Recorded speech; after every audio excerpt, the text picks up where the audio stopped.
একটি গ্রামে একজন বুড়ি বাস করতেন। তার একমাত্র ছেলে ছিল যিনি সমুদ্রে মাছ ধরে ব্যবসা করে তার সংসার চলতো। সেই বুড়ি প্রতিদিন সমুদ্রের তীরে বসে তার ছেলে ফিরে আসার অপেক্ষায় থাকতেন। একদিন মাছ ধরার সময় প্রচন্ড আকারে ঘূর্ণিঝড় উঠলো আর সমুদ্রকে অশান্ত করে তুললো। গ্রামের মানুষজন সবাই ঘূর্ণিঝড়ের ভয়ে সবাই ঘরে আশ্রয় নিল।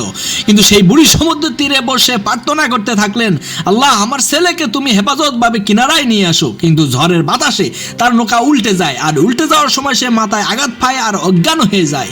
ঝড় শেষ হওয়ার পর সমুদ্র শান্ত হয়ে গেল। বৃদ্ধ মা সমুদ্রের দিকে তাকিয়ে দেখলেন তার ছেলে একটা কাঠের উপরে অজ্ঞান অবস্থায় ধীরে ধীরে আসতেছে তীরের দিকে।